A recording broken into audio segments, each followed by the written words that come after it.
bad. I know. Experts say it's important for parents to find a healthy rhythm when interacting with their kids. The pressure to do more often leads to increased stress and conflict at home. But the new year is a chance to reset routines and improve family connections. That's right. Parenting journalist Donna Tetreault back with some very important information for adults as well that can, step back and create a better environment for people at home. Welcome back. Oh, I'm so How you doing happy on this Monday? I'm great. How are you? We're doing good. It's fun. It's flying by. Yeah. So I think what's fascinating is you say parents actually need to do less. Yeah. Talk about that. Listen, I think it's not only good for the kids, it's good for the parents. Yes. Because the expectations we were talking earlier, it's really important to think about how can I just let kid be? So an example might be kid comes home, teenager is moody. They're wired to be moody, right? Exactly. And so we know that from developmental psychology. So instead of pouncing on them, what's wrong? Why are you upset? Yeah, Instead, let me fix give this. space. So that's like the less. The less is more. And then look at the pattern. Well, are they moody all the time? Are they locking themselves in the room every single day? That's different. Should you leave them alone though, or should you try to connect in some way? Maybe not hound them about why are you moody, but is there kind of a space in between? Absolutely. There's that nuance, right? So we have to know our kid. We have to see the patterns of our kid. And so giving them the space, but then also knowing, this is a little bit out of the ordinary. So let's, ask some questions. Sure. What's happening? And also understand that our kids are not us and they may not think like us, because that makes it hard for some parents because, you expect your kid to be like you. But she talked a little bit about the difference between control and connection. Explain the difference between that, because, there's a parent and you want to be authoritative, but you also want to build that connection. Yeah, a really good example might be a curfew.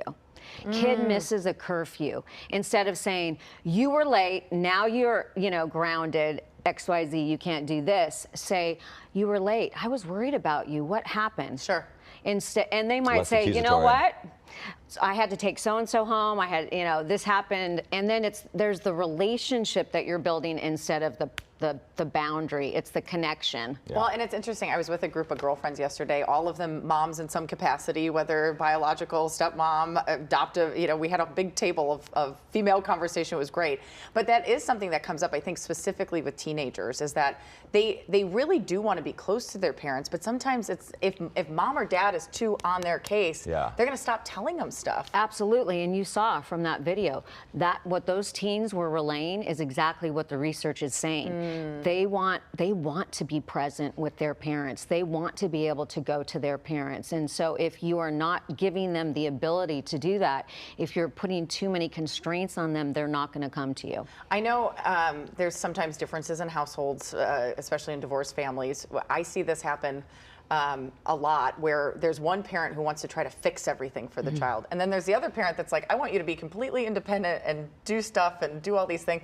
What happens when the parent is trying to fix everything? Well, I think it's really important to know the developmental stage of that teenager. So a 14, 15-year-old is very different from a 17, 18-year-old. So you don't want to fix in those later years because they're emerging adults. You want to let them you can coach them, but the younger ones, help out, but we're not fixing everything. Instead of saying, okay, here's the problem, and then saying, okay, you can do this, this, and that, say, so what do you think you should do? Right, get them on board with you. Do you need help, or should I back off? And I want to talk a little bit about when it comes to parents and relationships with their kids. Obviously, there's different kids, different relationships. Yeah. Let's say a parent wants a relationship with the kid, but the kid has been standoffish even into adulthood.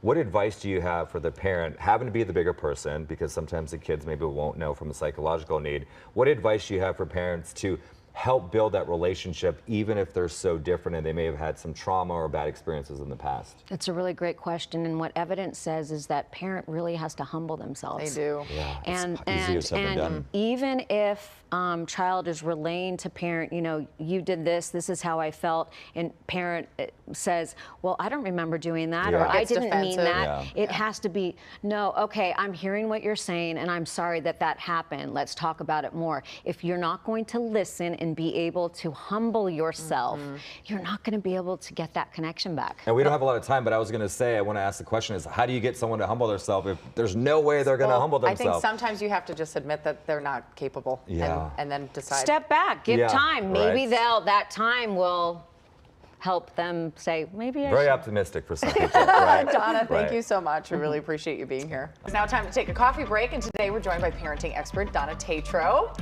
This is so fun. We're going to start with study habits, no matter your age. But Yeah. Donna's not doing that one. You're doing that one. No, she's not. All right, so we're going to talk about the best time to study. Okay. In the morning or the Yeah. night, you know, for our kids or for people like you, Jamie, going back to Yes. school. What actually, Oh. yeah, it all depends on the person. Science shows that it's best to understand your natural body clock.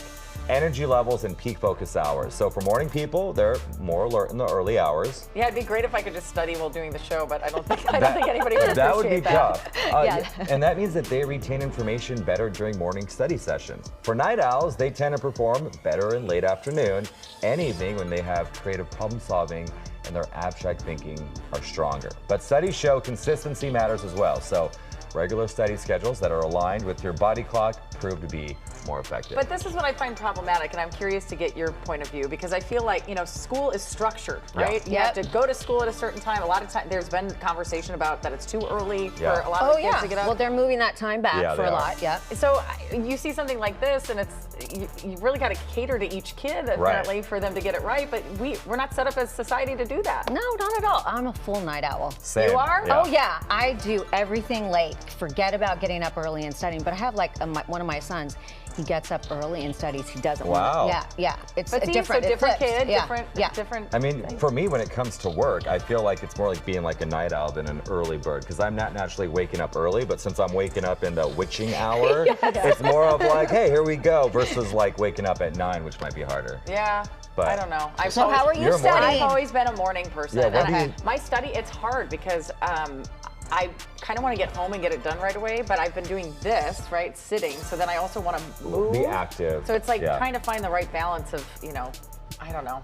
That makes I don't know sense. that I'm Can you getting it study right. on a treadmill? Well, I've thought about that. Yeah. I have thought about Read. that, but I don't know if you can actually, the bouncing of the book might be a little Right. problematic. I'm not sure. The audio, Okay, Yeah. so 'Kay. when you were growing up, did you have a type A or type B parent, you think?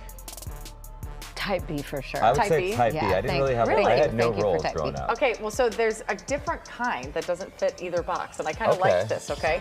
So they're calling it the type C parent. They take the approach of, I'm good enough. I'm not perfect. I understand that life doesn't always cooperate. Despite routines and expectations, you might have to throw it out the window. This approach recognizes that children thrive when they feel safe and supported, and not because everything is just running smoothly and according to the schedule. So where type A parents are often structured and organized and keep it that way, and type B parents are usually a little bit more laid back, go with the flow. Type C is kind of the sweet spot. And when I read this article, I thought what was interesting is they said you can have all the intentions of, like, you went to the grocery store, you bought the stuff to make dinner, and then your child has a meltdown. And it's like, I'm not making dinner. I'm just Yeah. gonna be with my kid and sit with them, and I guess we're ordering fast food. You go with the motions day by day. I mean, That's you're how a I feel. parenting expert. What do you think? Parenting, yes. Yeah. You listen to me. I feel like go with the flow. Yeah. Why put the pressure I know. on yourself and the kids? Yeah. However, I will say that my husband is very go with the flow, but he's late More to type B? everything. He's type B, Yeah, okay. probably.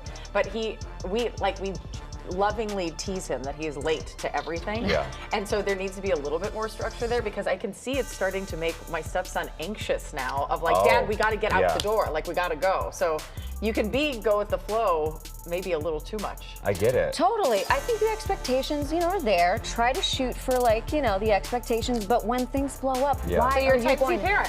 I kind of am. I think like I'm now a type C parent. I've got 14 nieces and nephews, and my I goodness. was the baby of my siblings, so I was always in a leadership role. But I have one niece who's 32, and she told me, you always put these expectations on me to exceed and do this. And she's like, I'm not you. And it affected her over her life, and that's effective communication. I'm like, I'm sorry that I made you feel that way, but it made you realize that we're all different, and we have to be maybe that sweet spot of Sure. the C, because just because we expect this from us, other people have their own things that they do, and they're not like us. Absolutely. So- And I love that you were able to say, I'm sorry. Yes, and I heard exactly. And you. I I did. Well, now I feel so good. You're so good. I feel guilty now, because I'm like, I didn't mean to do that, so. Well, Donna, what are the teens doing? Yeah. All right, teens are increasingly choosing voice notes instead of text. A new Snapchat report finds that users talk for 1.7 billion minutes Oh, my daily. I know, goodness. up I believe it. 30% from last year. Experts say these methods feel more personal and help reduce loneliness. However, some worry avoiding phone calls may increase social anxiety. So my Interesting. mother and I just had this conversation because she does not understand why she's getting voice memos from some of her younger employees. And she's like, Oh.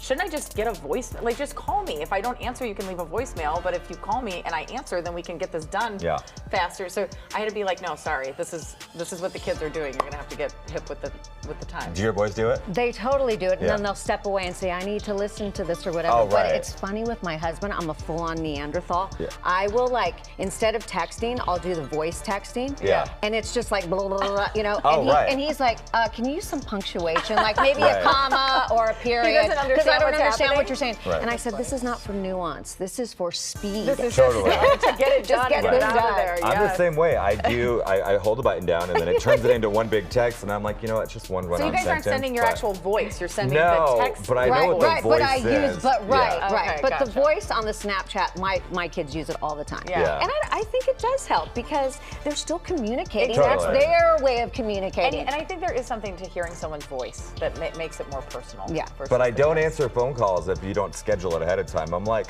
I am not talking to you. I don't have time. That's And then- today's coffee break. There we go. Hey, honesty, right? You got to schedule with Chris.